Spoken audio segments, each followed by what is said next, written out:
نحمد اللہ تعالی ونصلی ونسلم علی رسولہ المجتبی وعلی آلہ وصحبہ وبارک وسلم دائما ابدا اما بعد اعوذ باللہ من الشیطان الرجیم بسم اللہ الرحمن الرحیم۔ الحمدللہ تعالی کہ اللہ رب العزت جل وعلا کے احسان اور کرم سے آج آپ کا سبق شروع ہوگا سورہ مدثر شفا کی 47 نمبر آیت شفا سے آگے ملاحظہ کیجیے۔ اعوذ باللہ من الشیطان الرجیم بسم اللہ الرحمن الرحیم۔ فما تنفعهم شفاعت الشافعین، فما تنفعهم پس ہرگز نفع نہ دے گی ان کو، شفاعت سفارش کرنا کسی ایک کا بھی، شافعین جو سفارش کرنے والے ہیں، شفاعت کرنے والے ہیں، ان میں سے کسی کی بھی شفاعت ان کو فائدہ نہیں دے گی۔ کن کو فائدہ نہیں دے گی؟ جن کا ذکر پچھلی آیات مبارکہ میں گزر چکا ہے کہ جب ان سے پوچھا گیا ما سلککم فی سقر، بتاؤ تمہیں آگ میں کس چیز نے ڈالا، کیوں تم آگ میں داخل ہو گئے، کیوں تمہیں جہنم کے سپرد کر دیا گیا؟ تو قالوا انہوں نے جواب دیا لم نک من المصلین، ہم نماز نہیں پڑھا کرتے تھے، ولم نک نطعم المسکین اور ہم مسکینوں کو کھانا بھی نہیں کھلایا کرتے تھے، زکوٰۃ بھی ادا نہیں کرتے تھے، وکنا نخوض مع الخاضعین اور ہم مع الخائضین اور ہم یاوہ گوئی کرنے والوں کے ساتھ مل کر یاوہ گوئی کیا کرتے تھے، غلط باتیں کہا کرتے تھے، وَكُنَّا نُكَذِّبُ بِيَوْمِ الدِّينِ اور ہم قیامت کے دن کا بھی انکار کرتے تھے، حَتَّى آتَانَا الْيَقِينَ یہاں تک کہ ہمیں موت آ گئی، وہ یقینی چیز آ گئی۔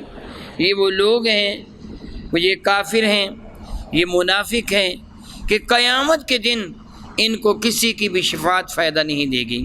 شافعین شفاعت جو کرنے والے ہیں، پتہ چلا قیامت کے دن شفاعت کرنے والے ہیں، اور سب سے بڑھ کر میرے کریم آقا صلی اللہ تعالی علی حبیبہ دائما ابدا، جس طرح بکثرت حدیث مبارکہ سے ثابت ہے، انبیاء علیہ السلام، رسولان اعظم، اللہ تعالیٰ کے برگزیدہ بندے، مسلمانوں کے وہ چھوٹے چھوٹے بچے جو بچپنے میں فوت ہو گئے، بالغ ہونے سے پہلے فوت ہو گئے، وہ بھی اپنے ماں باپ کی شفاعت کروا کے جنت میں لے جائیں گے۔ حتیٰ کہ مشکاہ میں حدیث مبارکہ ہے، وہ بچہ جو ضائع ہو گیا وہ بھی قیامت کے دن اپنی آنور کو گھسٹتا ہوا آئے گا اور بارگاہ رب العزت میں گزارش کر کے اپنے ماں باپ کو بخشوا کے جنت میں لے جائے گا۔ ایمان والوں کے لیے رمضان مبارک بھی شافی ہوگا، یعنی شفاعت کرنے والا ہوگا۔ رمضان مبارک کے سوا قرآن کریم بھی شفاعت کرے گا۔ حرم کعبہ میرے کریم آقا رسول اللہ بھی فرماتے ہیں قیامت کے دن حجر اسود کو اللہ تعالیٰ جل وعلا زبان بھی عطا فرمائے گا اور آنکھیں بھی عطا فرمائے گا، اور حجر اسود ہر اس بندے کے ایمان کی گواہی دے گا جس سے ایمان کے ساتھ اس کا سلام کیا ہوگا، گویا حجر اسود بھی شفاعت کرے گا۔ یہ شفاعت کن کی ہوگی؟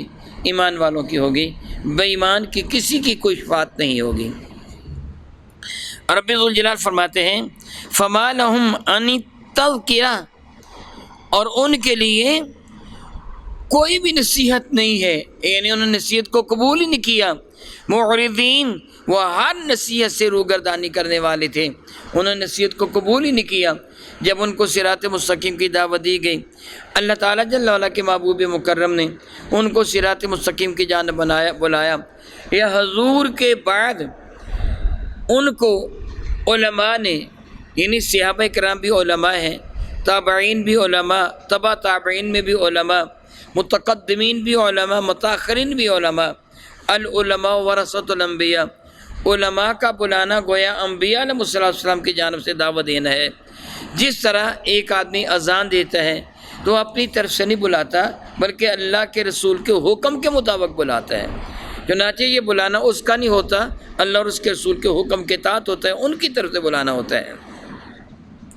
تو بنا بری ان لوگوں نے قیامت تک کے لیے نہ علماء کا کہنا مانا، نہ اس زمانہ کے لوگوں نے میرے کریم آقا کا کہنا مانا، نہ بعد والوں نے صحابہ، تابعین، تبع تابعین کا کہنا مانا، رب کریم فرماتا ہے فما لهم عن التذکرۃ معرضین، تو ان کو جو نصیحت کی گئی تھی ان اس نصیحت سے جو انکار کیا، منہ پھیر لیا، کأنہم حمر مستنفرہ، اس وقت ان کی کیا حالت ہے، گویا کہ وہ گدھے ہیں جن کو بھڑکا دیا گیا۔ حمار گدھے کو کہتے ہیں، حمرتن گدھے ہیں، مستنفرہ جو فرار ہونے، بھاگنے والے، بدک جانے والے، اچھل کود کرنے والے، فرار ہونے والے۔ گویا اس وقت ان کی حالت کیا تھی جب ان کو ہمارے کریم آقا رسول اللہ کے بارے میں جب ان کو رسول رحمت صلی اللہ علیہ وسلم نصیحت فرماتے تھے تو یہ گدھوں کی طرح کہ جن کو بڑکایا گیا ہو، یہ اچھل کود کر ادھر ادھر بھاگ جاتے تھے۔ میرے کریم آقا رسول اللہ کی شان میں گستاخیاں بکتے تھے۔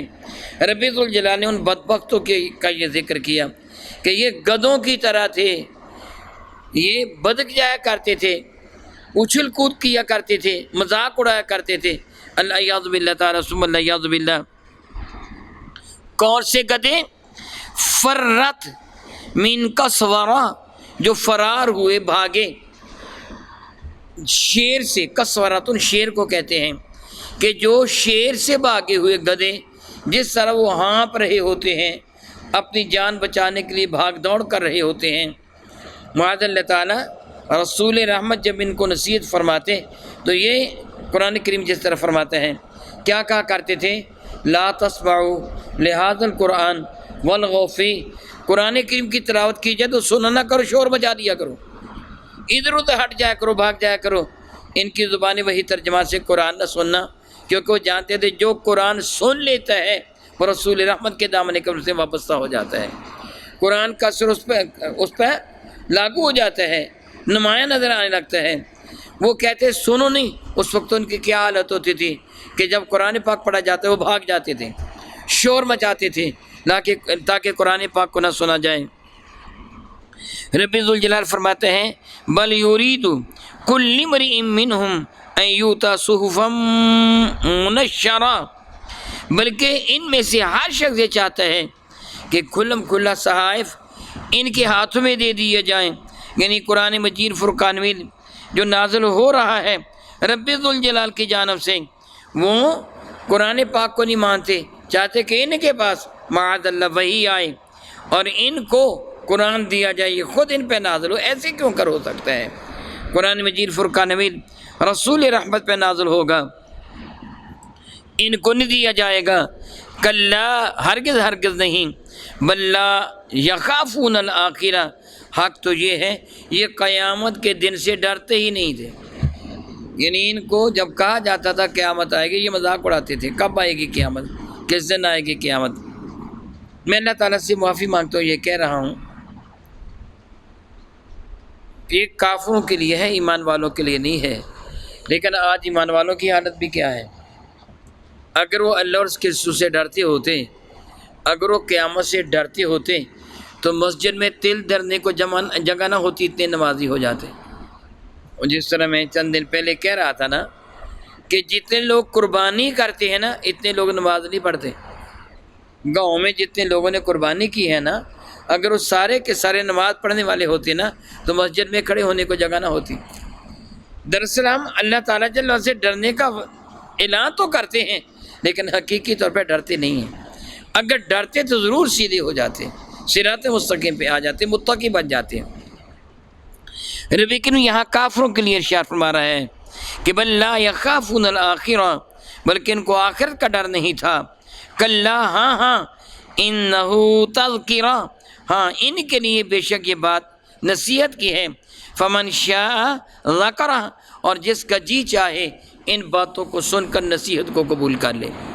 اللہ تعالیٰ نے احسان فرمایا، کرم فرمایا، وہ غیب کی باتیں جو قیامت کے دن وقوع پذیر ہونا تھیں، جو جہنم میں سزائیں ملنا تھیں، اللہ تعالیٰ کا ذکر پہلے فرما دیا۔ دیکھو ایسے ایسے کر کے ہوگا، تمہیں یہ سزائیں ملے گی اگر تم صراط مستقیم پہ نہ آئے۔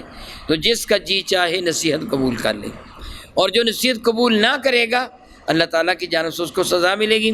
سزا اسی لیے اس کو ہمیشہ ہمیشہ جہنم میں رہنے کی ملے گی کہ قرآن کریم نے ہر چیز کو کھول کر بیان فرما دیا ہے کہ جو نافرمانی کرنے والا ہوگا جو کافر ہوگا، فاسق و فاجر ہوگا، جو منافق ہوگا، جو گناہ گار ہوگا، ہر ایک کی سزا کیا کیا ہوگی۔ قرآن کریم نے بڑے واضح ترین انداز میں ارشاد فرما دیا کس کی سزا کیا ہوگی۔ اب بھی جو نصیحت قبول نہ کرے پھر اس کو سزا ملنی چاہیے۔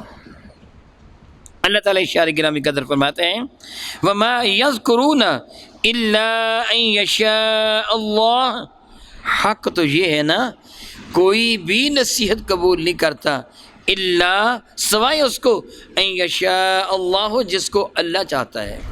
میں ایک مرتبہ نہیں بہت مرتبہ آپ کو پہلے بھی کہہ چکا ہوں اور اب بھی وہ اپنے کلمات دہرا رہا ہوں، سارے کے سارے احباب اللہ تعالیٰ کا شکر ضرور ادا کیا کیجیے۔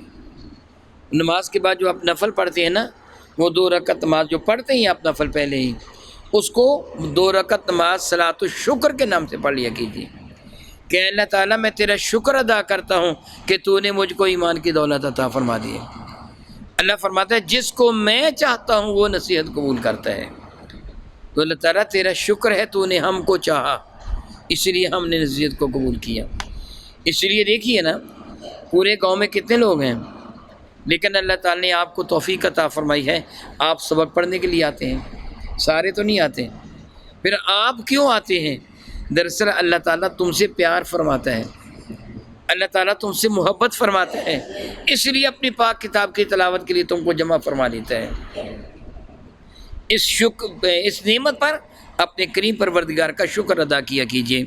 رب کریم فرماتا ہے وما یذکرون الا ان یشاء اللہ، اور وہ نصیحت قبول نہیں کرتے کوئی بھی جب تک اللہ تعالیٰ نہ چاہے۔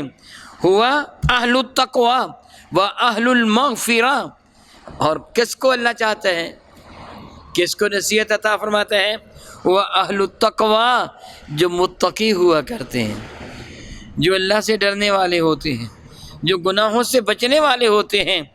اور سبحان اللہ سبحان اللہ سبحان اللہ و اہل المغفرہ، یہ گناہوں سے بچنے والے، اپنے رب سے کی فرما برداری کرنے والے، اپنے رب سے وفا کرنے والے، اپنے نبی سے وفا کرنے والے، کوشش کے ساتھ نماز پڑھنے والے، قرآن کریم کی تلاوت کرنے والے، وہ زکوٰۃ ادا کرنے والے، احکامات شرعیہ کو کوشش کے ساتھ اپنانے والے، میرا اللہ فرماتے ہیں ان سے گناہ ہو بھی جائے گا۔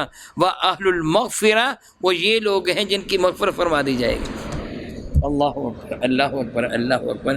میں پھر وہی بات دہراؤں گا، ضرور شکر ادا کیا کیجیے کہ مولا تعالیٰ تیرا شکر ہے تو نے ہم کو ایمان کی دولت عطا فرمائی، نماز پڑھنے کی توفیق عطا فرمائی، گناہ سے بچنے کی توفیق عطا فرمائی، قرآن کریم کی تلاوت کرنے کی توفیق عطا فرمائی۔ تو عطا نہ کرے تو کچھ نہیں ملتا، یہ تیری رحمتوں کی وجہ سے ہے۔ اے اللہ تعالیٰ ہمارا حشر ان کے ساتھ کرنا جو اہل التقوی اور اہل المغفرہ ہیں، جو متقی ہیں اور جن کو تو نے معاف فرما دینا ہے۔ کتنے وہ لوگ ہوں گے، کتنے وہ لوگ ہوں گے قیامت کے دن کہ جن کے گناہ بہت زیادہ ہوں گے، مگر پروردگار عالم فرشتوں کو حکم دے گا میں نے ان کے سارے گناہوں کو معاف فرما دیا، بلکہ گناہوں کو نیکیوں میں بدل دیا، ان کو بغیر حساب و کتاب کے جنت میں داخل کر دو۔ کتنے وہ لوگ ہوں گے میرے نبی کے غلام کہ جن کو بغیر حساب و کتاب کے جنت میں داخل کر دیا جائے گا۔ یہ وہ لوگ ہیں جو اہل تقوی ہیں اور اہل مغفرہ۔ الحمدللہ تعالیٰ ثم الحمدللہ تعالیٰ سورۃ المدثر کا ترجمہ مکمل ہوا۔ اللہ رب العزت جل وعلا ہمیں قرآن مجید فرقان حمید صحیح ترین طریقے سے پڑھنے، سمجھنے اور اس پر عمل کی توفیق عطا فرمائے۔ او کما قال اللہ تبارک و تعالی واللہ تعالی اعلم باسرار کتابہ۔